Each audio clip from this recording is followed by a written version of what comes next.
So I want you to just imagine for a second staring at this massive stack of images. Right. And I don't mean like a few dozen pictures. I mean thousands upon thousands of photographs. And they're all capturing the exact same patch of Earth. It's just piled up. Exactly. And these aren't random. They've been taken every single day relentlessly for nearly a decade. Which is a staggering amount of data to even conceptualize. It really is. Yeah. Because if you pull just one image from that stack, I mean, it's just a snapshot, right? Yeah, it's a frozen moment in time, silent. But when you stack them all up and you flip through them rapidly, like a flip book, suddenly you aren't really looking at a picture anymore. You're watching a movie. Right. You're watching a literal movie of human activity. Hmm. And the real question we are getting into today is, how do you actually find the hidden stories inside that massive mountain of pixels? Because literally everything that moves the global economy is buried in that stack somewhere. Exactly. Hmm. I mean, you have the exact day-by-day rate of deforestation in the Amazon. You've got like these minute changes in crop yields across the entire American Midwest. Or troop movements. Yes. Troops massing across a contested border. Or supply chain bottlenecks that are forming at shipping ports way before they ever hit the financial news. Which is incredibly valuable, but I mean, sifting through that is the ultimate needle in a haystack problem. Oh, for sure. Except, in this scenario, you're sifting through petabytes of high-resolution data. And a petabyte, just for context, is 1,000,000 gigabytes. Wow. Yeah. It's essentially enough storage to hold every movie ever made several times over. That is insane. It is. And the needles you are looking for in that haystack, they aren't just like interesting trivia. They are multi-million and sometimes multi-billion-dollar insights. Right. Insights that can literally make or break a global supply chain. Exactly. Or a hedge fund's quarterly earnings, or even a national security decision. So for this deep dive, our entire mission today is figuring out how companies are actually turning that mountain of pixels into billions of dollars. And whether the math behind this whole operation actually adds up in reality. Right, because we are conducting a pretty ruthless, comprehensive analysis of the commercial Earth observation industry today. And we are going to use Planet Labs as our focal point. It's a great case study for this. We're going to unpack the structural economics of space, map out this totally brutal competitive landscape that's forming right over your head right now, and figure out where the massive profit pools are migrating over the next 10 years. And the approach we're taking today, it really relies on stress testing the narrative. Yes, which is so important. Because in any nascent, highly technical industry, and I mean especially anything involving space, there is this incredibly powerful tendency for a company's marketing to just completely outpace the physical and economic reality. Oh, absolutely. The pitch deck always looks flawless. Right. So we're looking past those sunny Investor Day presentations. We're going to examine the brutal realities of capital intensity. Because launching stuff into space is not cheap. Not at all. We need to figure out who actually captures the economic value in space versus who is really just, subsidizing the infrastructure for everyone else to use. Yeah, that's a crucial distinction. Yeah. So just to give you, the listener, a sense of the scale we're talking about here, Planet Labs was founded back in 2010 by 3 NASA scientists. Yeah. And they currently operate a fleet of roughly 200 satellites. Which, by the way, happens to be the largest Earth observation fleet in human history. Let that sink in. The largest in history. And for their fiscal year ended January 31st, 2021, they generated about $113.2 million in revenue. Right. But the actual physical hardware floating around in low Earth orbit, which, just as a fun fact, is only about 300 miles up. Yeah, that always blows my mind. I know. It's roughly the driving distance from Los Angeles to San Francisco. Just straight up. Just straight up. But that hardware is really only half the story. It is. Because to understand how they actually plan to make money off of this, we have to pull back and look at the full history of Earth observation. Let's do it. And that history really starts with an era that was, well, it was essentially a pure government monopoly. Right. The sources call this the legacy era. Exactly. I mean, Earth observation was born directly out of the paranoia of the Cold War. Spy satellites. Entirely. It was driven completely by intelligence gathering, national defense, and eventually some really highly funded scientific research. So the commercial sector wasn't even in the picture. Oh, they couldn't even dream of participating. The structural forces at play back then dictated a very specific type of architecture. Because launching anything was just astronomically expensive. Precisely. Launch costs were astronomical, so if you were going to put something up there, it had to be absolutely perfect. And it had to last a long time. Right. Which meant massive budgets and incredibly long timelines. We are talking about multi-year, sometimes decade-long development cycles for a single satellite. Wow.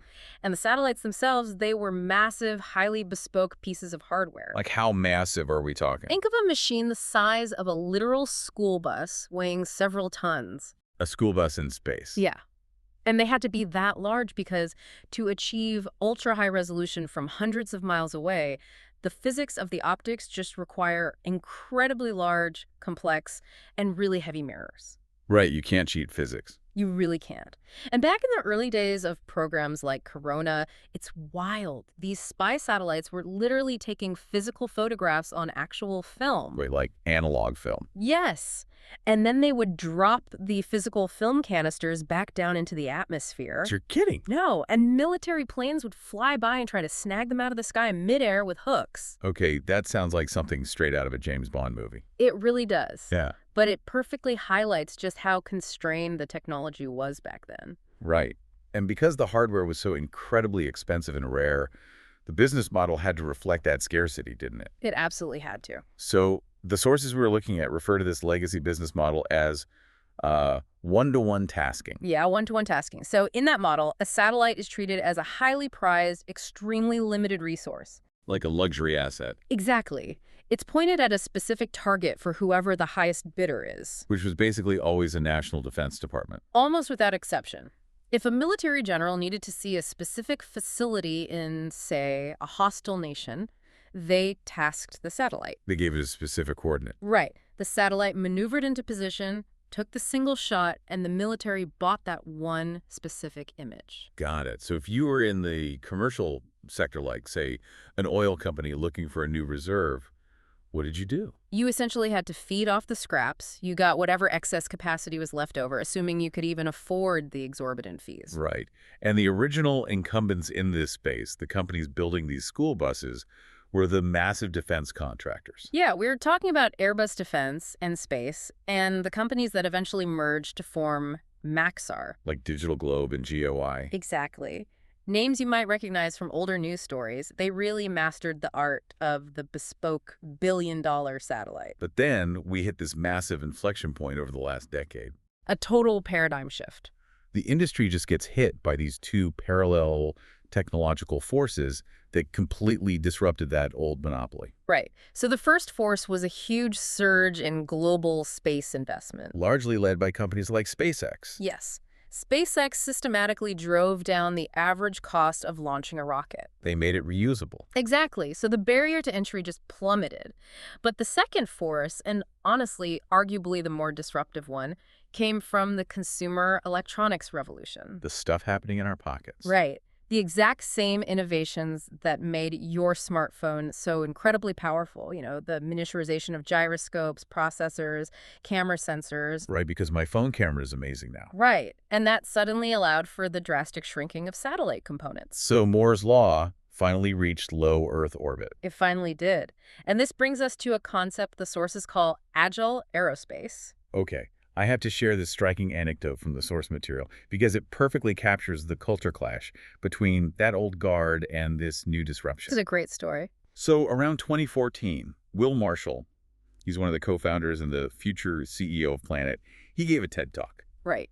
And he stood on stage and proposed this radically different vision. He basically said, we aren't going to build a better spy satellite. We're going to image the whole world every single day. And the legacy industry found that vision completely absurd. Oh, they laughed at it. The sitting director of the National Geospatial Intelligence Agency, the NGA. Right, the branch of the government responsible for actually analyzing spy satellite imagery. Exactly. He was highly aware of this proposal, and he later admitted that his, quote, head exploded when he heard it. I mean, you can see why. The entire government paradigm deemed this physically and economically impossible. In their minds, you don't just image the whole world passively. You task a billion-dollar asset to look at a very specific, highly valuable coordinate. Right. The analogy here is perfect. It's like the difference between hiring a private, highly trained portrait painter, That's the one-to-one task. right, versus installing a continuous 4K security camera over the entire planet. Yeah. The legacy era is the portrait painter. You pay this astronomical fee, you tell them exactly what facility to paint, and they spend a week capturing every single eyelash, every rivet on a submarine, in perfect detail. Right. But what Planet proposed was the continuous security camera. It's an always-on scan. A constant stream. But wait, let me push back on this for a second. Sure. Just because you figured out how to make the cameras way cheaper and you can launch a swarm of them into orbit, does that actually translate to a better business model? Well, Or are these agile startups really just kicking off a massive race to the bottom on hardware prices? Like, who can build the cheapest flying camera? it's a fair question. But the companies that emerged in this next generation, companies like Planet, Black Sky, Satellogic, and CG Satellite, they didn't just build cheaper versions of the old school buses. Okay. They fundamentally changed the operational model to specifically avoid that race to the bottom How so? by launching massive fleets of these really small satellites, which, by the way, Planet nicknamed Doves because of their size. Doves? That's kind of fitting. Right. They made a deliberate, calculated trade-off. They sacrificed that ultra-high eyelash-level resolution of the old spy satellites in exchange for high revisit rates. Revisit rates, meaning like how often the satellite passes over and takes a picture of the exact same patch of dirt. Exactly. Because think about it. If you are tracking the construction of a new gigafactory or you're monitoring the seasonal growth of a massive cornfield, Right.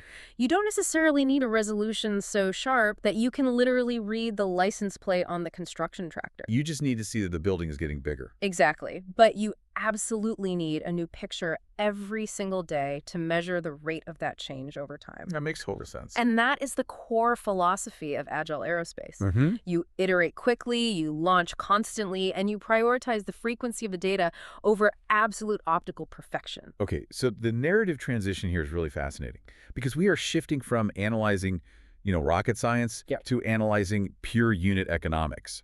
Because the hardware paradigm moved from rare and bespoke to cheap and ubiquitous, the fundamental math of the entire industry flipped. Totally inverted.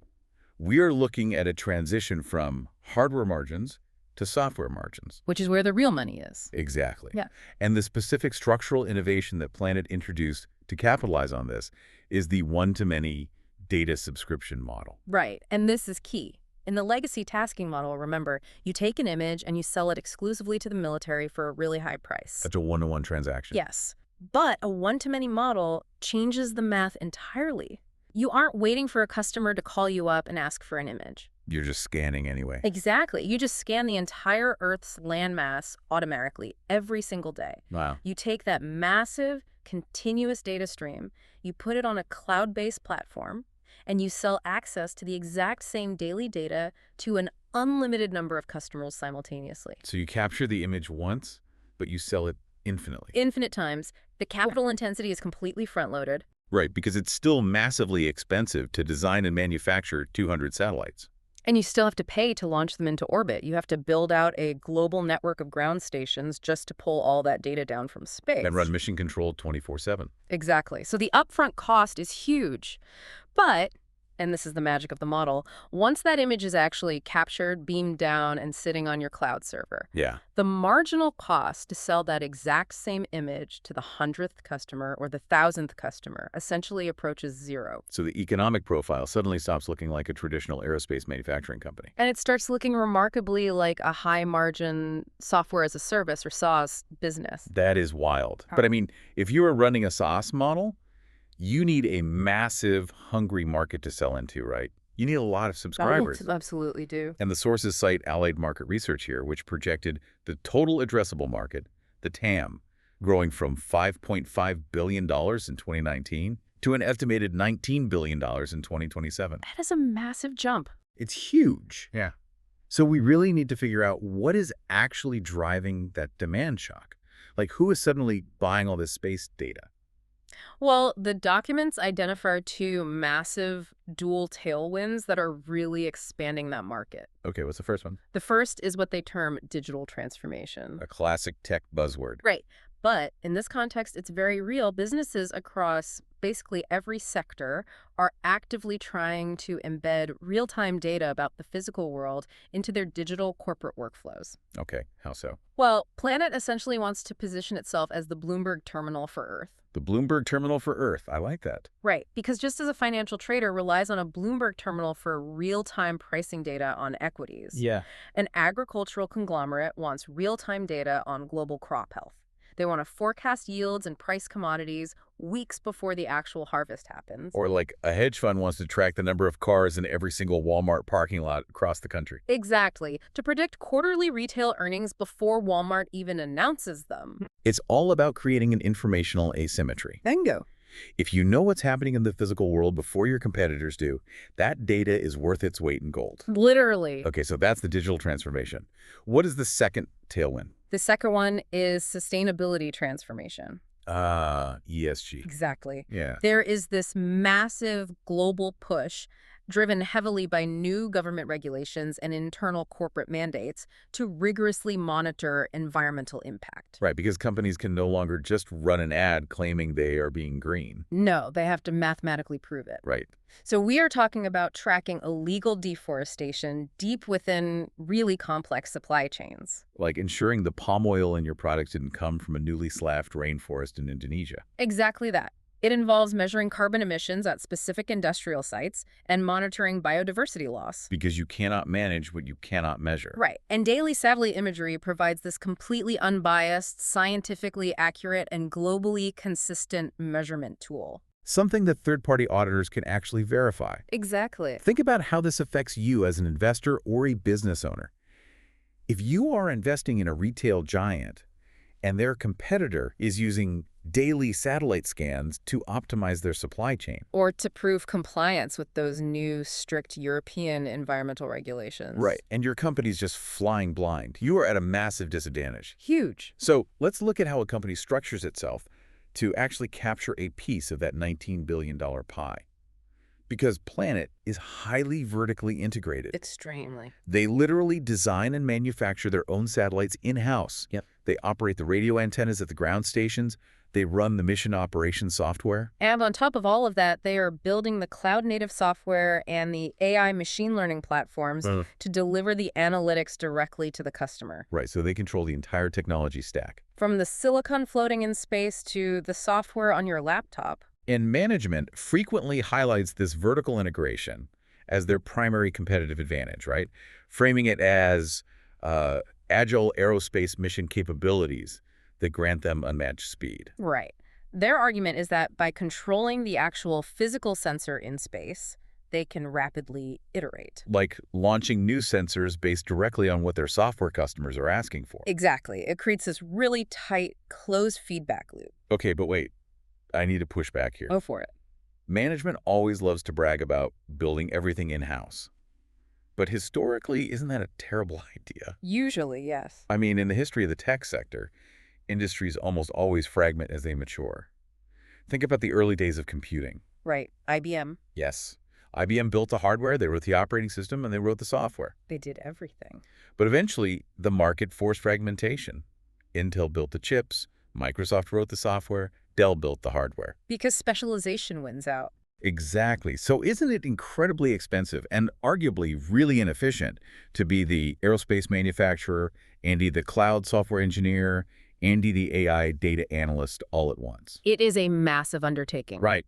Why is Planet immune to the historical rule that hardware and software eventually decouple? That is a vital critique. And honestly, the evidence in the source material suggests persistent ambiguity on this exact point. So it's not a settled debate. Not at all. The risk of trying to be everything to everyone is just an immense drain on capital. Right. However, Earth observation is uniquely constrained by physical reality. How so?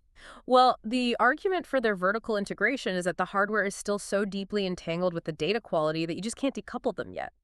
Like, if you want a specific type of multispectral image to detect a specific chemical in a crop, You can't just buy a generic camera off the shelf. Exactly. You have to design the sensor yourself. That makes sense. That said, when you look at the analytics layer, the actual extraction of insights from the data, the market is already becoming highly fragmented. Which brings us to the competitive landscape. Because the moment Planet proved you could generate sauce-like margins from cheap satellites. They painted a massive target on their own back. Right. That $19 billion TAM is exactly why defense primes and agile startups are suddenly going to war over the exact same orbit. It's getting crowded up there. So we need to map out this brutal competitive landscape. Let's look at exactly who is fighting for the customer and how the relative power is shifting. Let's start with the incumbents. Okay. So on the incumbent side, you have the absolute giants, Airbus Defence and Space, Maxar, Vantor Holdings, and Intuitive Machines. One's still building the school buses. Right. And their competitive advantage remains locked in those high-end, highly classified, ultra-high-resolution government markets. Because they have those entrenched relationships. Exactly. They are deeply embedded in legacy defense procurement systems. And frankly, when a government absolutely must have the clearest possible image of a target, like a specific missile silo, they still go to the incumbents. Okay, so that's the high end. And then we have the next generation challengers. Right. This is Planet, Black Sky, Satellogic, CG Satellite, and ImageSat International. And their whole strategy is entirely focused on fleet size, driving down costs, and increasing that revisit frequency. Yes.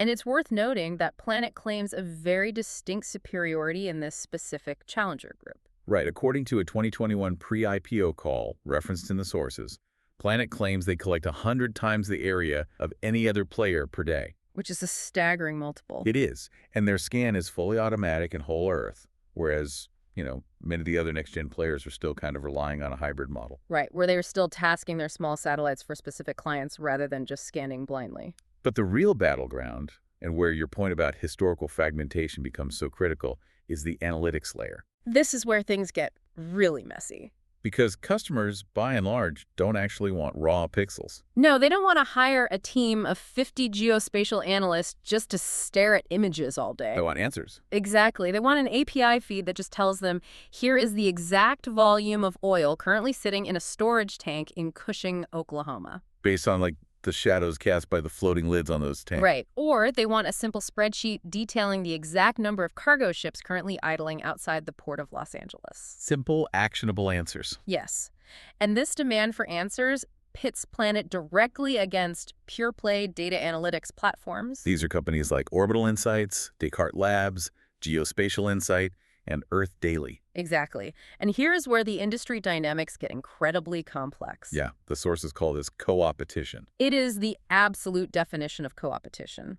Planet is simultaneously these analytics companies' biggest supplier and their biggest threat. Explain how that works in practice. Okay, so Planet partners with these analytics firms, right? They supply them with the raw data feeds through an API. So Descartes Labs can run its own proprietary machine learning models on the imagery? Exactly. But at the exact same time, Planet is competing with them by building and offering its own proprietary analytical tools. The ones they call planetary variables. Right. And they sell those directly to the end customers, totally bypassing the analytics firms they just sold the raw data to. Wow.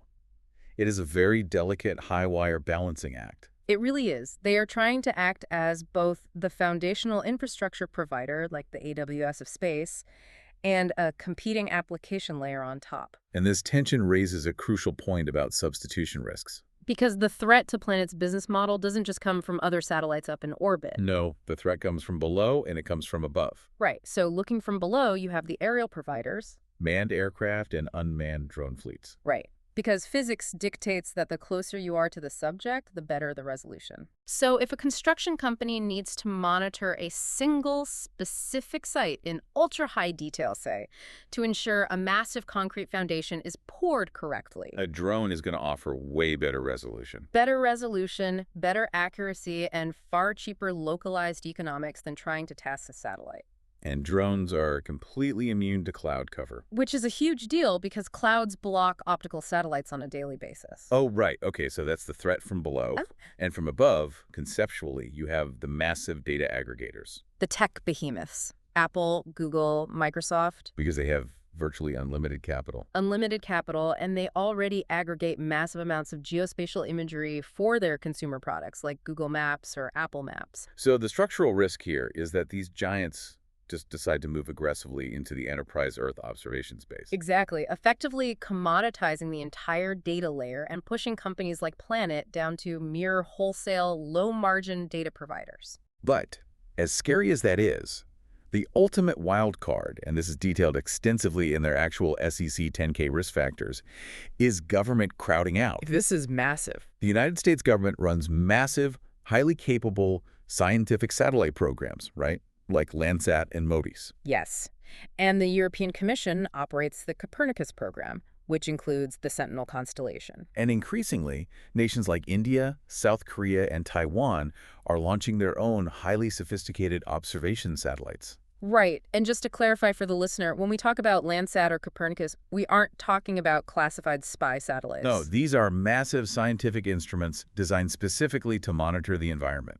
Landsat, for instance, has been running for decades, taking multispectral images of the Earth. But the real issue is, what do these government programs actually do with all this incredibly valuable data? They give it away for free. For free. Or they sell it commercially at heavily subsidized rates. Because the data is made public for humanitarian purposes, or for global scientific research on climate change, or just to spur economic development. Right. And the threat this poses to commercial operators is completely existential. Think about it this way.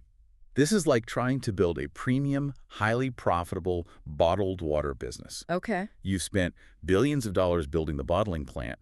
You set up the global supply chain. You market the water. Right. Meanwhile, the government is systematically installing free, high-quality, perfectly filtered public water fountains on every single street corner. It's a great analogy. How on earth does a commercial company maintain a premium price point when the baseline product is literally becoming a free public utility? Short answer, you don't. You can't. You absolutely cannot compete on the raw commodity if the commodity becomes free. Now, historically, the commercial defense was that government satellites like Landsat had a much lower resolution. Right, maybe 30 meters per pixel compared to Planet's 3 meters. And they only revisited a spot every 16 days instead of every day. But as those government satellites get better and better, that gap is rapidly closing. Plus, there is the lingering risk that foreign governments might explicitly subsidize Planet's commercial competitors. Right, to aggressively undercut prices, essentially weaponizing the market. Which is exactly why the future trajectory of this industry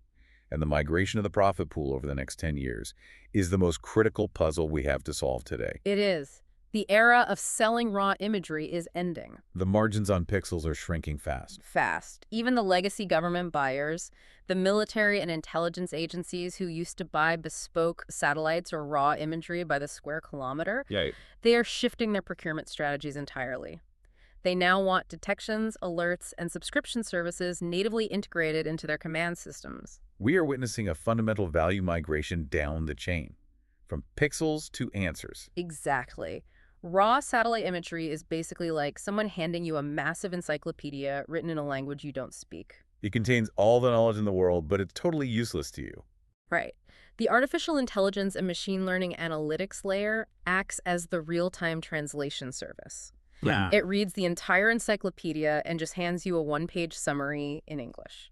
So the profit pool over the next decade won't accrue to the company with the sharpest camera lens in orbit? Not at all. It will accrue to whoever can ingest the raw data, fuse it seamlessly with other data sources, Right. backtest predictive AI models against a massive historical archive, and integrate that final actionable alert directly into a customer's daily workflow. Like, it's the difference between sending a farmer a massive raw photograph of their 1,000-acre field and just hoping they somehow spot a discoloration in the corner. Which they won't. Right. Versus sending them an automated text alert on their phone that says, your corn in Sector 4 is showing early signs of nitrogen deficiency. Adjust your automated fertilizer output by 12% today to save the yield. Yes. That is where the actual margin is. That is the high-value software subscription.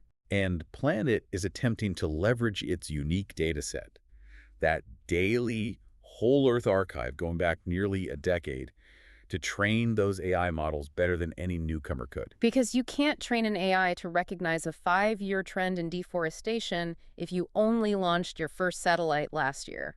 The data archive is the moat. Exactly. But beyond AI, we are also seeing second-order effects and entirely new business models emerging as companies try to escape the gravity of commoditization. Oh, this is one of the most fascinating pivots I found in the recent filings.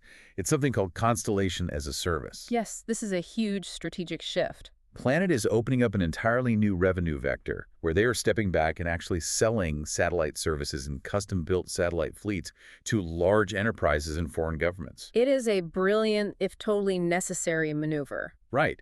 Consider an emerging nation that wants to establish sovereign space capabilities for its own national security or just agricultural monitoring. Historically, their only option was to inherit legacy, incredibly expensive architecture from traditional defense prime Right. contractors. Which takes years and costs billions. But now they can buy a clean sheet, agile, commercial-first architecture directly from Planet.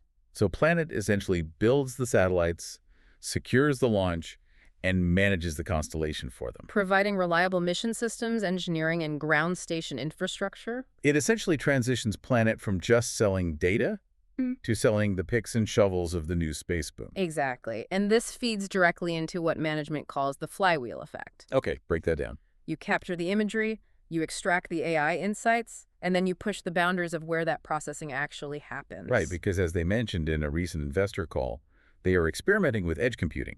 Yes. They are actually putting customer code directly on the satellite itself. Which is insane. The technological leap required for edge computing in space is staggering. Because of the environment up there. Right.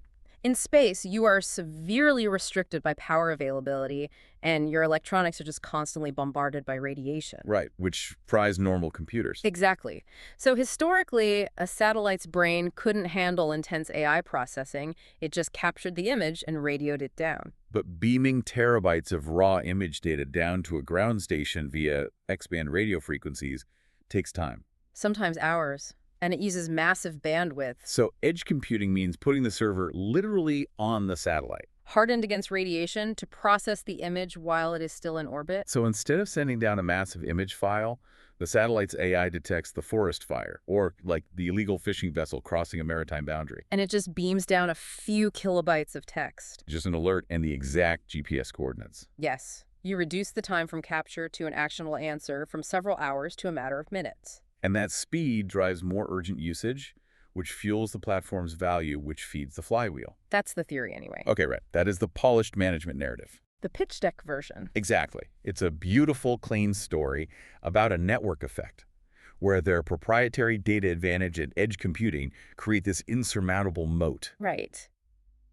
But I think it is time for an intellectual honesty check. Always needed. We need to look closely at the SEC filings, because the numbers and the risk factors tell a story of persistent uncertainty and brutal market realities. They really do. When you dig into the risk factors, management openly admits they are facing intense competitive pricing pressures. Yeah. They state clearly, and I quote, "The average selling price of our products and services may further decrease." Which is terrifying. In any capital-intensive business, if your average selling prices, your ASPs are dropping, you are in a very dangerous position. Because you have to make it up in massive volume increases just to keep the lights on and the satellites launching. Furthermore, they are relying incredibly heavily on strategic acquisitions to build out that high-margin analytics layer we discussed. Right. They didn't just build it all organically in-house. No. They bought Blackbridge. They bought Terabella. They bought Boundless Spatial, Vandersat, and Salo Sciences. And the backstories on those acquisitions are incredibly revealing. Let's talk about Terabella. Yeah, take Terabell. They actually bought it from Google. Wait, Google was building satellites. They were. Google originally built Terabella because they thought, hey, we can capture high-resolution video from space to totally revolutionize Google Maps. Oh, that makes sense. But they quickly realized the capital intensity of maintaining a satellite fleet in orbit was a massive drag on their core software margins. They realized hardware is hard. Exactly. So they sold the hardware problem to Planet. Wow. And what about Vandersat? So Vandersat is fascinating. Remember how we said optical satellites are blinded by clouds? Right, and the Earth is cloudy most of the time. Exactly. Well, Vandersat uses passive microwave data from other satellites to measure soil moisture right through the clouds. Oh, that's clever. It is. Planet had to acquire them because their optical-only approach wasn't giving their agricultural customers the complete all-weather answer they needed. So let me pose this to you. If the baseline commodity price of an optical image is dropping, Which management admits it is. right, and you have to stay on this perpetual multi-million-dollar M&A treadmill just to keep your analytics fresh. Buying radar or microwave capabilities to supplement your optical blind spots. Exactly. Is this actually a winner-take-all market? Mhm. Or is it just a perpetual capital-intensive arms race where everyone's margins eventually get squeezed to zero? Honestly, the evidence mandates that we refrain from manufacturing a clean winner-takes-all narrative. It's too murky. It is. The structural economics of the Earth observation industry point strongly to multiple sustainable players, fierce fragmentation in the analytics layer, and persistent uncertainty regarding long-term profitability. But based on the structural forces, we can at least definitively outline the mechanisms of winning and losing over the next 10 years, right? Yes, we can definitely outline the mechanisms. Okay, let's lay those out. How does a company actually win this game and capture real economic profit? A company will win if it can successfully and rapidly convert its massive fixed-cost hardware advantage into a sticky, high-margin software subscription. Sticky being the key word. Absolutely. They have to make their data streams and their predictive insights so deeply embedded in a customer's daily operational workflow. That the customer literally cannot churn without disrupting their own business. Exactly. If that global agricultural conglomerate builds its entire yield forecasting system and fertilizer supply chain on Planet's API, Planet wins. Because the switching costs become way too high. Precisely. Okay, and the mechanisms of losing. A company will lose if the influx of free government data, those public water fountains like Landsat and Copernicus, and the rise of low-cost, heavily subsidized foreign competitors, outpaces their ability to invent new, valuable use cases. So if they stop innovating on the software side, they die. Yes, if a commercial operator gets trapped in a deflationary hardware cycle. Where they are forced to continuously launch new satellites just to replace the degrading ones falling out of orbit. Right, but they cannot offset their decreasing average selling prices with a massive increase in software volume. The relentless capital expenditures will eventually crush them. It's basic math. So what is the condition for invalidation here? What specific technological or market shift would prove management's thesis entirely wrong and just collapse the commercial model? The primary condition for invalidation really lies in the total commoditization of artificial intelligence. Commoditized AI. Explain that. If AI models become so advanced, so easily accessible, and so generalized that literally anyone like a college student or a tiny underfunded startup can extract identical high-value insights from the free, lower-resolution government satellite data. Then the proprietary advantage of commercial, always-on scanning evaporates entirely. Entirely. If an AI is smart enough to accurately guess the missing daily data points just by analyzing a free weekly image from Copernicus, Nobody will pay a premium for Planet's commercial daily scan. exactly. The AI bridge essentially renders the hardware advantage completely obsolete. Wow. We have really journeyed all the way from the bespoke, incredibly expensive era of Cold War spy satellites, dropping physical film canisters from orbit. To the agile, highly competitive, and rapidly commoditizing era of whole Earth digital data streams. We are literally watching an entire industry transition in real time from selling multi-million-dollar pictures to governments to selling $10 software alerts to supply chain managers. The hardware is becoming the table stakes. The AI and the workflow integration are becoming the sole profit center. Which represents a profound structural shift, from building experimental infrastructure in space to delivering reliable commercial utility down here on Earth. And that tension between extreme vertical integration, the flood of free government substitutes, and the ruthless race for analytical superiority, it's going to define every single aspect of this sector for the next decade. Which brings us right back to where we started today, staring at those thousands of images, watching the movie of human activity unfold. I want to leave you, the listener, with a final thought to mull over. Something that goes a bit beyond the balance sheets and the satellite specs. Okay. If the Earth observation industry achieves its ultimate goal, if they truly make global change visible, accessible, and actionable in real time, we are essentially creating a continuous unblinking mirror for humanity. A mirror watching everything. Right. And if advanced AI algorithms are watching every single supply chain, every crop yield, and every conflict zone, every minute of every day, does the true competitive advantage eventually shift away from the tech companies providing the data? That's a fascinating question. Because once everyone has the Bloomberg terminal for Earth, and the informational asymmetry is completely gone, does the power simply return to the entities, the corporations, and the governments that have the physical infrastructure to move the fastest based on those real-time alerts? Right, because when omniscience becomes a cheap, widely available commodity, physical execution in the real world is basically all that remains. Exactly. The ultimate winners won't be the ones watching the board. They will be the ones physically moving the pieces. That is something to think about. So, keep looking up, but more importantly, keep looking closer. Thank you for joining this deep dive.